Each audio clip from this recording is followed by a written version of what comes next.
লরিতে করে যুক্তরাজ্য থেকে ফ্রান্সে অভিবাসী পাচারের অভিযোগে ৫ জনকে আদালতে হাজির করা হয়েছে বলে জানিয়েছে ব্রিটিশ ন্যাশনাল ক্রাইম এজেন্সি। অভিযুক্তদের সবাই পুরুষ, তাদের বয়স ৪৪ থেকে ৫৪ বছর।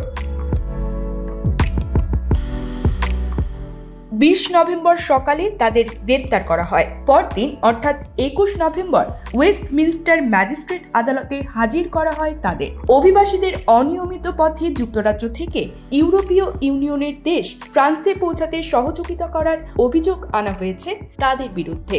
এনসিএ জানিয়েছে, গত বছর বেশ কয়েক দফায় লরিতে করে যুক্তরাজ্য থেকে ফ্রান্স যাওয়ার পথে উদ্ধার করা হয়েছে ২০০-রও বেশি উত্তর আফ্রিকান অভিবাসীকে। এসব ঘটনার সঙ্গে যোগসাজশ থাকায় অভিযুক্ত ৫ জনকে গ্রেপ্তার করা হয়েছে। সংস্থাটি আরও জানিয়েছে, এই ৫ জনের মধ্যে একজনকে লন্ডনের দক্ষিণ পূর্ব দিকে ক্যাম্বারওয়েল থেকে গ্রেপ্তার করা হয়েছে। তার বয়স ৫২ বছর। ধারণা করা হচ্ছে ওই ব্যক্তি মানব পাচারকারী চক্রের শীর্ষস্থানীয় বা মূল হোতাদের একজন। লন্ডনের বিভিন্ন স্থান থেকে গ্রেপ্তার করা হয়েছে বাকি ৪ জনকে। তাদের বিরুদ্ধে লরিতে রাখা গাড়ি এবং ভ্যানে করে অভিবাসী পাচারের অভিযোগ আনা হয়েছে। অভিযুক্তরা আলজেরিয়া এবং মিশরীয় নাগরিক বলে ধারণা করা হচ্ছে। এনসিএ জানিয়েছে, তদন্তের অংশ হিসাবে এখন পর্যন্ত ২০ জনকে গ্রেপ্তার করা হয়েছে। এনসিএ এর শাখা কমান্ডার ক্রিস হিল বলেন, উত্তর আফ্রিকান অভিবাসীদের যুক্তরাজ্য থেকে ফ্রান্সে পাচারের সঙ্গে যুক্ত একটি অপরাধী চক্রকে ধরতে আমাদের তদন্ত চলমান রয়েছে।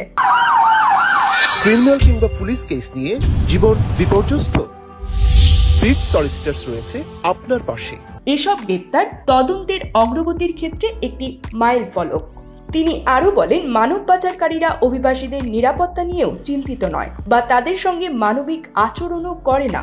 অভিবাসীদের তারা নৌকা বা লরিতে করে পরিবহনের ব্যবস্থা করে, তারা শুধু অর্থের দিকেই তাকিয়ে থাকে। ক্রিস হিল বলেন, এই চক্রটি শুধু যুক্তরাজ্য থেকে অন্য দেশে অভিবাসী পাচারই করে না, বরং অন্য দেশ থেকেও অভিবাসীদের যুক্তরাজ্যেও নিয়ে আসে। ফলে চলমান অভিযানের মাধ্যমে আমরা তাদের ফুটপ্রিন্ট অনুসরণ করে চক্রের অন্য সদস্যদেরও আইনের আওতায় আনতে পারব।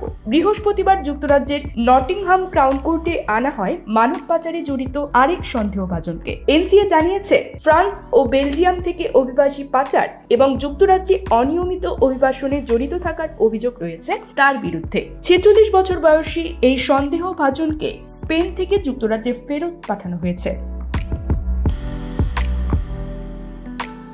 ২০ নভেম্বর লন্ডনের হিথ্রো বিমানবন্দর থেকে তাকে গ্রেপ্তার করা হয়। এনসিএ জানিয়েছে, বিচার কাজ শুরু হওয়ার আগে আদালত তার জামিন মঞ্জুর করলে গত বছরের মার্চে যুক্তরাজ্য থেকে পালিয়ে যায় ওই ব্যক্তি। আগস্টে স্পেনে তাকে আবার গ্রেপ্তার করা হয়।